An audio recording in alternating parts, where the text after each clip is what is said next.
Sejam muito bem-vindos ao nosso 11º Mecanicast, o podcast da mecânica avançada. E nesse podcast eu quero falar para você a respeito da história da injeção eletrônica. Então eu vou mostrar para vocês o que aconteceu no passado, o que está acontecendo hoje e quais são as tendências do futuro. Na verdade, as tendências que eu, Celso, com a minha experiência, acredito que vai estar acontecendo. Então eu tenho certeza que isso vai ajudar muito no seu conhecimento, se você for um profissional na parte de mecânica, se você for um estudante ou até mesmo um entusiasta que só gosta, de entender, de saber como funcionam as coisas do veículo, Nós brasileiros que somos apaixonados por veículos. Bom, meu nome é Celso, eu sou da Mecânica Avançada e eu espero que você curta e goste do que será dito nesse nosso Mecanicast. Bom, antes de eu iniciar, eu já vou pedir para você dar um like e também compartilhar esse vídeo ou esse podcast com algum amigo seu que seja do ramo, que se interesse por mecânica, para que ele possa ganhar conhecimento também, porque o intuito nosso, pessoal, é que vocês aprendam e que vocês evoluam como reparador automotivo, que esse é o que realmente a mecânica avançada almeja.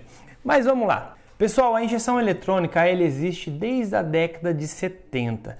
Então lá em 1970 começaram a sair os primeiros veículos com injeção eletrônica. Porém era uma injeção eletrônica muito simples, ou o pessoal chama de muito burra, mas já existia um controle elétrico, um controle eletrônico. Só que antes de sair a injeção eletrônica, lá no passado, ainda na década de 50, 60, já existiam as injeções. Só que elas não eram injeções eletrônicas, elas eram injeções mecânicas.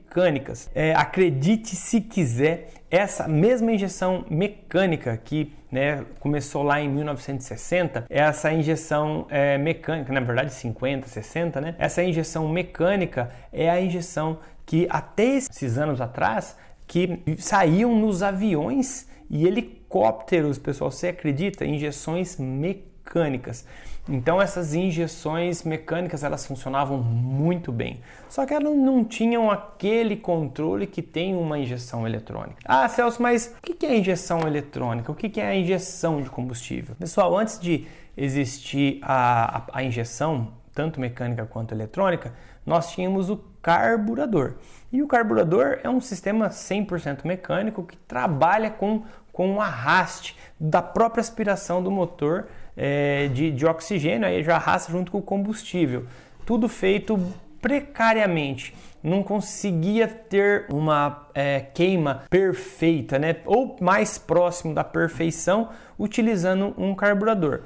Sendo que no futuro os carburadores foram melhorando, mas mesmo assim não tinha como fazer que eles ficassem melhor. E isso no diesel também. No diesel nós tínhamos as bombas injetoras, que trabalham com bicos mecânicos, que também não conseguem chegar a alguma coisa perto de uma perfeição. Aí por isso que teve que existir essa parte de injeção eletrônica, Por causa do nosso efeito estufa, os governos, foram colocando normas para reduzir a poluição do meio ambiente e isso fez com que os motores, as fábricas que fabricam motores, tiveram que desenvolver, ou pedir para alguém desenvolver esses sistemas de gerenciamento para que façam que essas injeções, que essas queimas desses motores fiquem melhores, próximas da perfeição e dentro do que foi pedido. Então, com o passar dos anos, eles colocam as regras,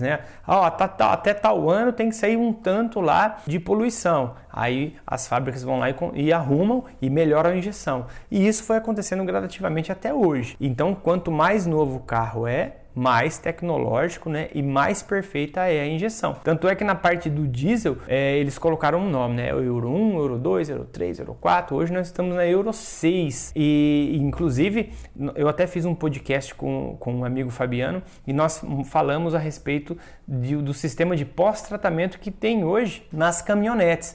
Então a caminhonete, além dela ter o sistema de injeção eletrônica, ela também tem um sistema de pós-tratamento que vai no escapamento. Para quê? Para tentar eliminar quase que 100% da fumaça, que polui o meio ambiente e também faz mal para a nossa saúde. Então isso, por um lado, é muito legal e consequentemente os carros vão ficando cada vez mais tecnológicos. Mas enfim, eu falei para vocês que as primeiras injeções que saíram, elas eram mecânicas, né? Chamadas também de K-Jetronic. Gente, era um troço assim muito louco.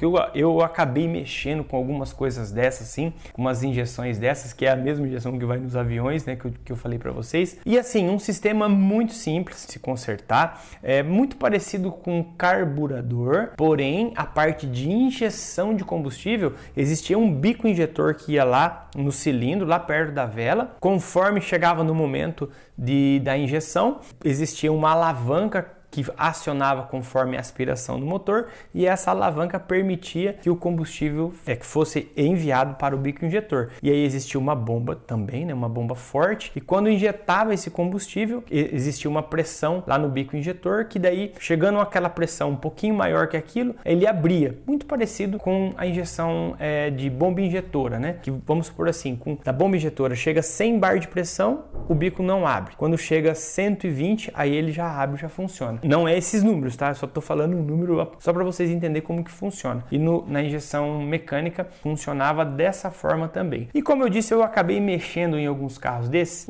Que carro que era? Umas BMW antigas, umas Mercedes antigas. Aqui no Brasil, 1984, 86, né? Um desses carros que vieram para cá importados. Na verdade, esse carro chegou para mim quando eu tinha oficina, né? Que hoje não tenho oficina mais. Mas ele chegou para mim, já tava todo fuçado, um monte de gente mexeu, mas ninguém sabia como é que mexia, como é que consertava isso. Só que eu tive a chance de fazer alguns treinamentos e eu já tinha aprendido como que funcionava essa K-Jetronic. Então, para mim foi muito tranquilo. Eu sempre trabalhei com carburador, né? Tive a sorte também de trabalhar em uma empresa que recondicionava carburador. E eu aprendi muito bem como é que funcionava o carburador. E como a K-Jetronic é muito parecida, a gente desmontava aquilo, eu desmontava essas K-Jetronic, a gente pedia as peças para fora, porque não tinha no Brasil. Aí você trocava os reparos, trocava todas as gachetas, via se não tinha nenhum tipo de corrosão nas paredes ali no cilindro, que existia uma espécie de um cilindro também. E quando estava tudo ok, a gente montava e funcionava perfeitamente. E funcionava muito bem de verdade. Mas tudo tem que evoluir, né? Isso para nós já era uma coisa assim bacana, né? Nessa época de 80 e pouco. Só que lá fora já tinha injeção eletrônica. Lá fora, já no final da década de 70, já começaram as injeções eletrônicas controladas por computador. Computador não, né? Controladas por um módulo eletrônico, só que ele não era tão tecnológico, mas funcionava. E no Brasil, em 1988, chegou o primeiro carro com injeção eletrônica, que foi o Gol GTI. Esse Gol GTI ele utilizava um sistema de injeção que a gente chamava de LE-Jetronic. Era aquele com farolzinho quadrado ainda. Era o Golzinho quadrado, né? Só que já era um GTI, aquele azulzão bonito, né? Eu me recordo de assistir as propagandas dele na televisão e falava assim, nossa, que legal esse carro, muito massa, né? Muito da hora. Mas nessa época eu era um adolescente, um pré-adolescente. Mas eu já achava muito bacana, né? Jamais eu iria imaginar que eu trabalharia com esses sistemas, né? Mas enfim, esse veículo, quando ele foi lançado, pessoal, ele tinha 3 módulos. Isso confundia demais os reparadores. Confundia de verdade, pessoal, era muito engraçado. Essa confusão dava-se porque o carro tinha 3 módulos. Um era o módulo da injeção eletrônica, que injetava no bico injetor. O outro módulo era o módulo que gerenciava a parte de ignição. E aí depois tinha um estágio de potência para a ignição. Então acabava-se que tinham 3 módulos. E isso deixava os reparadores bem confusos. Tanto é que quando eu iniciei minha jornada em oficina mecânica, né, eu tive a chance aí de entrar em uma concessionária, isso foi em 1989, e em 1989 que eu entrei, né, o pessoal já estava começando a ir fazer treinamento desse carro na fábrica. E os reparadores da época que foram fazer curso lá, né, eu me recordo que eu era piazão, né, o cara nem dava muita moral pra mim, né, porque eu era muito Zé Ruela, né, vamos dizer assim. Aí o pessoal, quando eles voltaram, né, eles voltaram da fábrica assim, não, esse negócio de injeção eletrônica aí não dura um ano, isso é uma porcaria, isso não funciona, isso é muito complicado. Mas, gente, eles acharam complicado de verdade porque eles estavam acostumados a mexer somente com a parte de ignição. E a parte de injeção era o carburador. E aí você chega lá e você se depara com 3 módulos. E esses 3 módulos não eram que nem os dias de hoje, que você entra com scanner, que você faz diagnóstico. Não tinha como entrar com scanner. Você tinha que só com multímetro, dava-se para usar o osciloscópio também. Mas imagina, se nem nos dias de hoje a grande maioria das oficinas usam um osciloscópio. Imagina naquela época, né? Era pior ainda. Então, o pessoal se sentiu assim muito impactado com essa tecnologia. E eu que tive a sorte de entrar, né, cabeça mais limpa, né, e tinha 14 anos, o que eu fiz? Eu comecei a estudar sobre esse assunto e eu comecei a entender como tudo funcionava. Modéstia à parte, eu sempre fui muito bom na escola em matemática e física, só matemática e física também, e química, porque em português, inglês, artes, eu era horrível. Não, era bom em educação física também, né?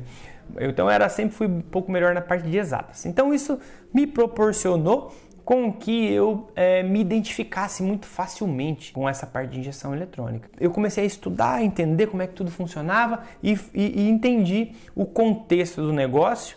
Aí tanto é que no futuro eu fui fazer um curso técnico para que eu melhorasse ainda mais os meus conhecimentos, né? E isso me proporcionou a dar treinamento aí por mais de uma década, né? Eu dei treinamento aí para um monte de reparador, né? Eu acredito que muitos já me conhecem e isso aí foi muito interessante. Mas o que aconteceu, pessoal? Esse Gol que vinha com esses 3 módulos, né? Ele saiu só em 88 e 89.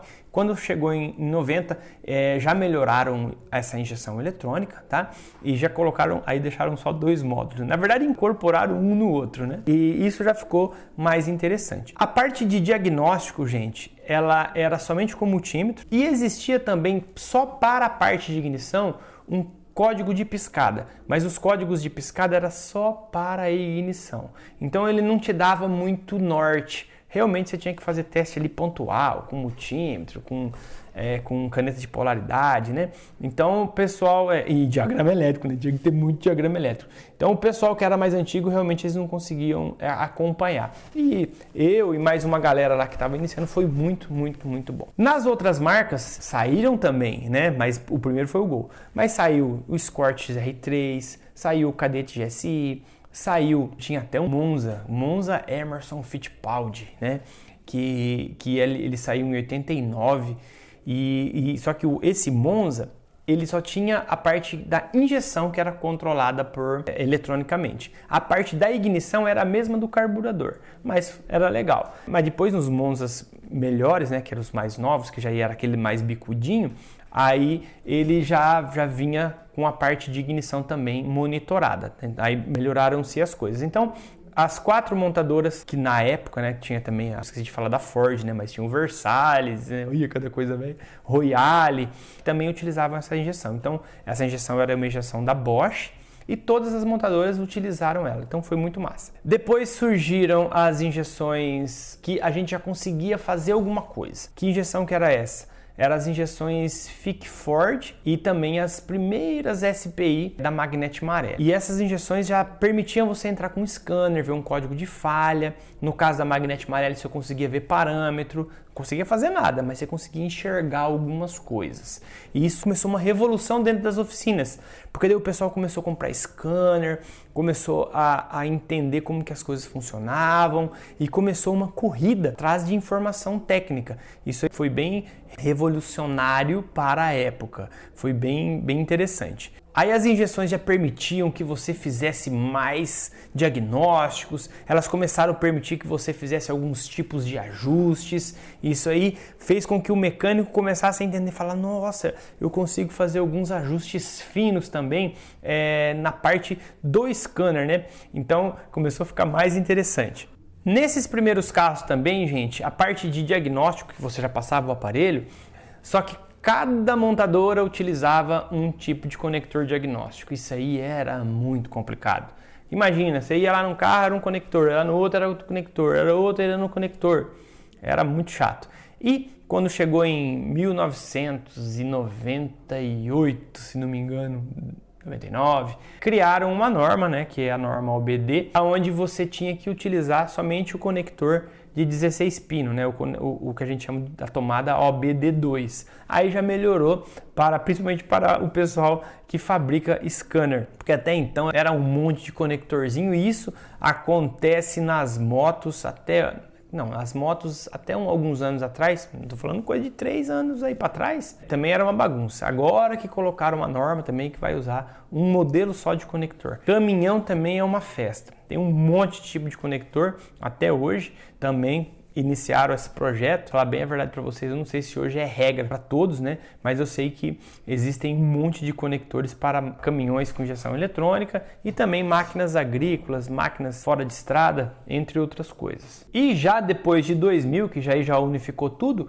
as centrais elas começaram a serem muito inteligentes, conseguindo fazer vários autodiagnósticos, várias situações de recovery, aonde a própria central da injeção eletrônica ela faz com que o veículo se autoconserte para conseguir chegar até a oficina mecânica, né? Claro, acende-se uma luz da injeção, mas o cliente consegue, né? O condutor consegue utilizar o carro por algum período, coisa que lá nas injeções antigas não acontecia. Nas injeções antigas, quando dava um problema em algum componente, do mais simples até o mais vital, o carro ficava uma porcaria, não dava para andar, tinha que chamar o guincho. Já nesses carros mais novos isso não acontecia.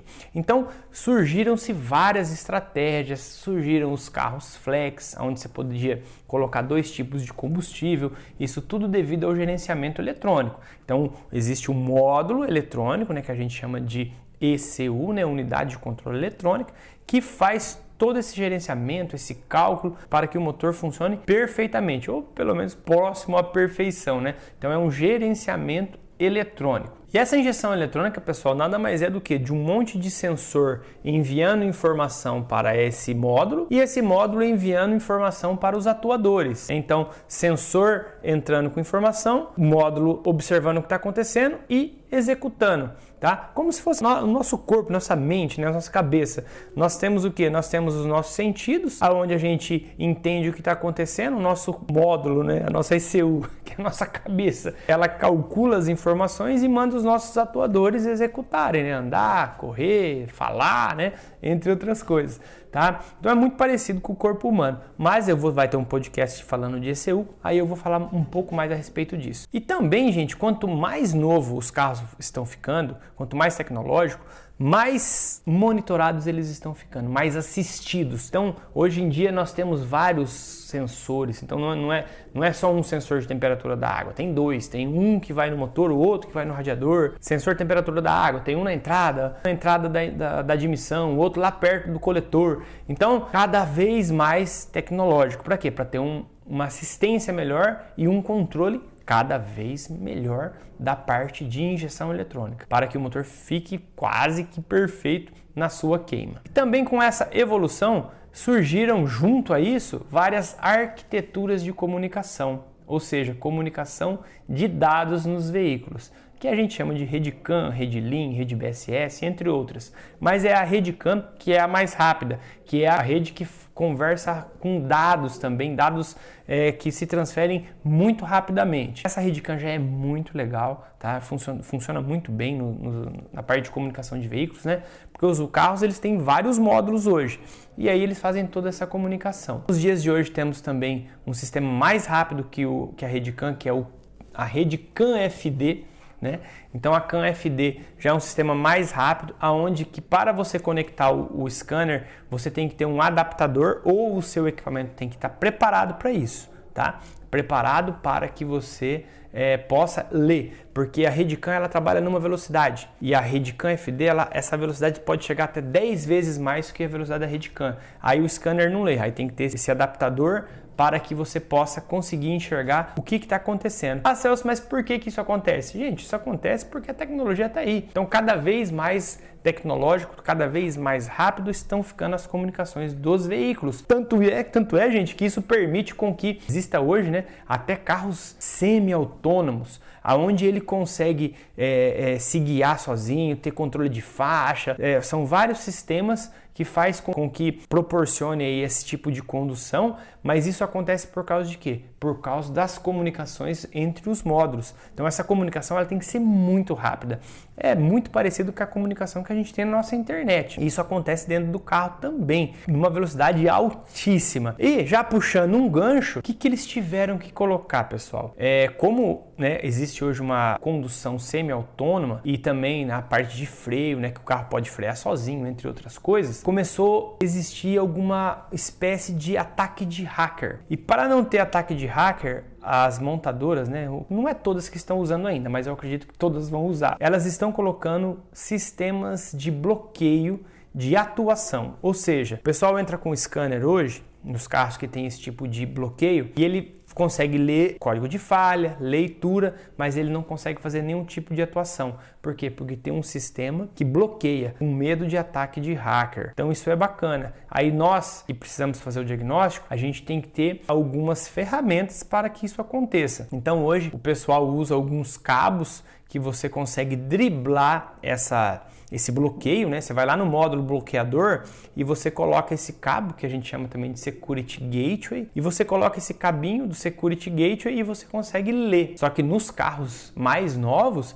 já não tem mais essa opção. Então aí quem vai ter que se virar é o pessoal que fabrica scanner, que também já estão com os casos dele em pé, Vai ter que dar um jeito, fazer alguma parceria com as montadoras para que consigam, fazer esse tipo de diagnóstico e atender aí as milhares de oficinas particulares, oficinas independentes que existem nesse nosso Brasilzão e nesse nosso mundo afora. E o que está vindo por aí? Está vindo aí essa nova geração de veículos híbridos, que tem um monte de veículo híbrido, e está vindo essa geração de veículo elétrico. Então o futuro nos reserva muitas coisas novas, mas a gente depende do governo, Então, conforme o governo vai soltando mais essa parte elétrica, vão começar a entrar mais esse tipo de veículos em nossas oficinas. Porém, hoje ainda existem algumas limitações, porque nós temos uma cadeia muito grande de reparação, peça, produtos, Que se isso acabar de uma vez, você imagina o tanto de gente aí que vai ficar desempregada, Então, a tecnologia vai chegar? Vai, um dia vai, mas ainda existem limitações, até mesmo porque o pessoal não, a gente está vendo aí, não sei se vocês já viram, mas eles estão tendo dificuldade para achar matéria-prima para fazer